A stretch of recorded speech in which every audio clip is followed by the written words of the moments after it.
ଆପଣମାନେ ଜାଣିପାରୁଥିବେ ହେଉଛି ପ୍ରଭୁ ଜଗନ୍ନାଥଙ୍କର ପରମ ଭକ୍ତ ଶିରୋମଣି ଦାସିଆ, ଯାହାଙ୍କ ଗ୍ରାମ ପୁରୀ ଜିଲ୍ଲା ପିପଲି ବ୍ଲକ ବାଲିଙ୍ଗା ଗ୍ରାମରେ ଅବସ୍ଥିତ।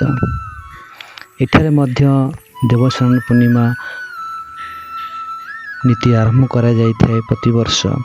ଯେହେତୁ ଭଗବାନଙ୍କର ପ୍ରିୟ ଭକ୍ତ, ଯାହାଙ୍କ ନଡ଼ିଆ ପ୍ରଭୁ ହାତ ବଢ଼େଇ ନେଇଥିଲେ, ତାଙ୍କରି ଉଦ୍ଦେଶ୍ୟରେ ଜଗନ୍ନାଥ ମନ୍ଦିର ଗଢ଼ାଯାଇଛି ଏବଂ ଦେବସ୍ନାନ ପୂର୍ଣ୍ଣିମା ନୀତି ଆରମ୍ଭ ହୋଇଛି।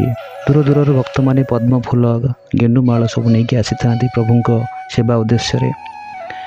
ଜ୍ୟେଷ୍ଠ ପୂର୍ଣ୍ଣିମା ତିଥିରେ ପାଳିତ ଦେବସ୍ନାନ ପୂର୍ଣ୍ଣିମା ଶ୍ରୀ ଜଗନ୍ନାଥ ସଂସ୍କୃତିକ ଏକ ପବିତ୍ର ଏବଂ ମହାନ ପର୍ବ।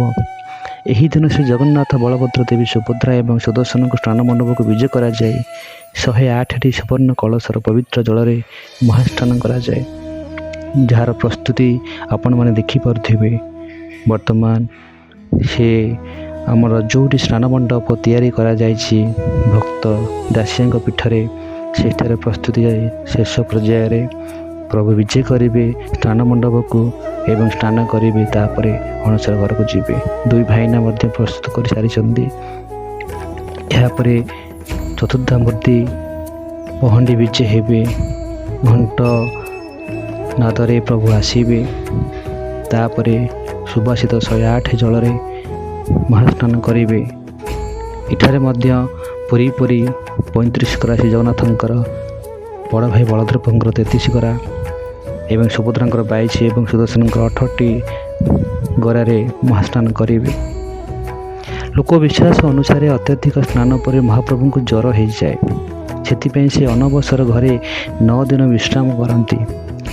ଆଉ ଏହି ସମୟରେ ସାଧାରଣ ଭକ୍ତମାନେ ତାଙ୍କର ଦର୍ଶନ ପାଇନଥାନ୍ତି। ଦଇତା ସେବକମାନେ ପ୍ରଭୁଙ୍କର ସେବା କରନ୍ତି। ଔଷଧ, ଫଳ, ପଥ୍ୟ ଭୋଗ ଅର୍ପଣ କରାଯାଏ। ଏହି ପରମ୍ପରା ମଧ୍ୟ ଦାସିଆଙ୍କ ପୀଠରେ ହୋଇଥାଏ।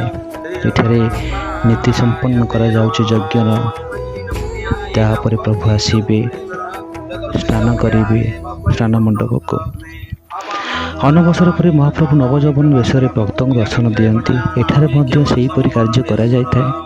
ତାପରେ ଆସେ ପୁରୀର ବିଶ୍ୱ ପ୍ରସିଦ୍ଧ ରଥଯାତ୍ରା। ଯେଉଁ ରଥଯାତ୍ରାର ପହଣ୍ଡି ବିଜେ ପାଇଁ ଯେଉଁ ତୁଳସୀ ଆବଶ୍ୟକ ହୁଏ, ଫୁଲ ଆବଶ୍ୟକ ହୁଏ, ସେହି ଦାସିଆ ପୀଠରେ ଯାଇଥାଏ। ବର୍ତ୍ତମାନ ସୁଦର୍ଶନଙ୍କର ପହଣ୍ଡି ବିଜେ ଆରମ୍ଭ ହୋଇଯାଇଛି, ଦେଖୁଥିବେ ଆପଣମାନେ। କାହିଁକିନା ଦାସିଆ ଯେତେବେଳେ ଯାଇନଥିଲେ ପୁରୀ ବା ଯାଇପାରୁନଥିଲେ ନଡ଼ିଆ ନେଇକି ଦର୍ଶନ କରିବା ପାଇଁକି, ସେତେବେଳେ ଜଣେ ଭାଇନାଙ୍କ ହାତରେ ନିଜ ବାଇ ନଡ଼ିଆ ପଠାଇଥିଲେ। କହିଥିଲେ ପ୍ରଭୁଙ୍କୁ ଦେଇଦେବେ, ଯଦି ନ ନେବେ ତାହେଲେ ଫେରେଇ ଆଣିବେ। ପ୍ରଭୁ ତାଙ୍କ ଭକ୍ତି ଏବଂ ଭାବରେ ମୁକ୍ତ ହୋଇ ଦାସିଆଙ୍କ ନଡ଼ିଆ ହାତ ବଢ଼େଇକି ନେଇଥିଲେ। ଆଉ ସେ ଗୋଠ ଗାଡ଼ିଆ ଯେଉଁଠୁ ପାଣି ଆସି ପ୍ରଭୁଙ୍କୁ ସ୍ନାନ କରାଯାଏ, ଆଉ ସେ ଗୋଠ ଗାଡ଼ିଆରେ ଦାସିଆ ପଞ୍ଚସଖାଙ୍କୁ ଦେଖେଇଥିଲେ ରଥଯାତ୍ରା। ସେଇଠାରେ ମାଛ ମାରୁଥିଲେ, ମାଛର ମୁଣ୍ଡ ଜଗନ୍ନାଥଙ୍କର ମୁଣ୍ଡ ଉପରେ ଦେଖାଗଲା। ଇଏ ସେ ଗୋଠ ଗାଡ଼ିଆର ପାଣି ପ୍ରଭୁ ଆଜି ସ୍ନାନ କରୁଛନ୍ତି। ତାଙ୍କରି ଗୋଠ ଗାଡ଼ିଆର ପବିତ୍ର ଜଳରେ ପ୍ରଭୁ ସ୍ନାନ କରୁଛନ୍ତି। ଏହାପରେ ପ୍ରଭୁ ବସ୍ତ୍ର ପରିଧାନ କରିବେ। ସନ୍ଧ୍ୟାବେଳେ ଗଜାନନ ବେଶ ହେବେ। ସେହି ଗଜାନନ ବେଶକୁ ନେଇକି ଗୋଟେ କାହାଣୀ ଅଛି, ଯେଉଁଥିରେ କି ମହାରାଷ୍ଟ୍ର ଜଣେ ଗଣପତି ଭଟ୍ଟ ନାମରେ ଭକ୍ତଟିଏ ଥିଲେ। ସେ ପୁରୀ ଆସିଥିଲେ ଦେଖିବା ପାଇଁ ପ୍ରଭୁଙ୍କୁ। କହିଥିଲେ, ପ୍ରଭୁ ମୁଁ ତ ଆପଣଙ୍କୁ ଦେଖିବାକୁ ଚାହୁଁଛି ଗଣେଶଙ୍କ ରୂପରେ। ତାପରେ ଗଣପତି ଭଟ୍ଟ ନିରାଶ ହୋଇ ଫେରିଗଲେ। ପରେ ପ୍ରଭୁ ଆଦେଶ ଦେଲେ, ସ୍ମରଣ କଲେ, ଡାକିଲେ ଗଣପତି ଭଟ୍ଟଙ୍କୁ।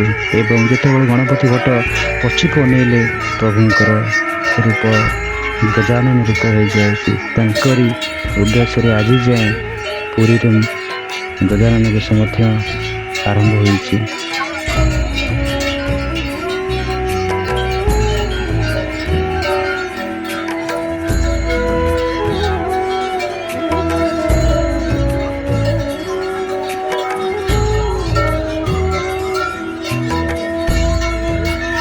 ବହୁ ଦୂରରୁ ଭଗବାନଙ୍କର ସେବା କରିବା ପାଇଁ ଭକ୍ତମାନେ ଧରି ଆସିଛନ୍ତି, ଯେଉଁମାନେ କି ଏଠାରେ ନିଜର ଭକ୍ତି ଭାବକୁ ଭଗବାନଙ୍କ ପାଖରେ ସମର୍ପଣ କରି ତାଙ୍କ ସେବାରେ ନିଜକୁ ନିୟୋଜିତ କରିଛନ୍ତି।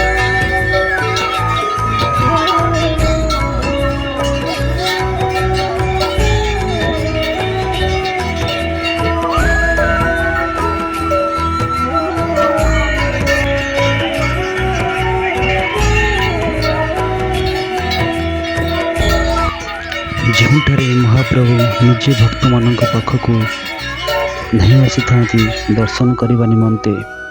କାହିଁକିନା ଦ୍ୱାପର ଯୁଗରେ ଯେତେବେଳେ ଗୋପୀଙ୍କର ବସ୍ତ୍ର ଚୋରି କରିଥିଲେ ଏବଂ ତାଙ୍କର ସ୍ନାନ କରିବା ଦେଖିଥିଲେ, ସେହିପରି ଭାବରେ କଳି ଯୁଗରେ ନିଜେ ମହାସ୍ନାନ କରି ଭକ୍ତମାନଙ୍କୁ ଦେଖାଉଛନ୍ତି, ଯାହା ପୁରାଣ ବର୍ଣ୍ଣିତ।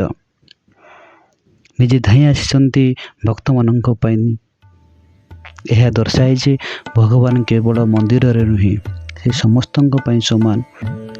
ଆଉ ଏହି ଦେବସ୍ନାନ ପୂର୍ଣ୍ଣିମା ଆମକୁ ଶିଖାଏ ଯେ ଯେମିତି ପ୍ରଭୁ ସ୍ନାନ କରିଥାନ୍ତି, ଆମର ଶରୀର ଭିତରେ ଥିବା ମନର ଶୁଦ୍ଧି ମଧ୍ୟ ଆବଶ୍ୟକ।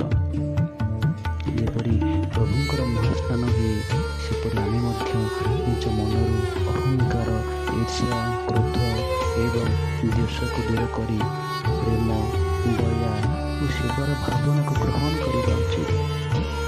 ଶ୍ରୀ ଜଗନ୍ନାଥ କେବଳ ଓଡ଼ିଶାର ନୁହେଁ, ସମଗ୍ର ବିଶ୍ୱର ଆରାଧ୍ୟ ଦେବତା। ତାଙ୍କର ବଡ଼ ବଡ଼ ଚକା ନୟନ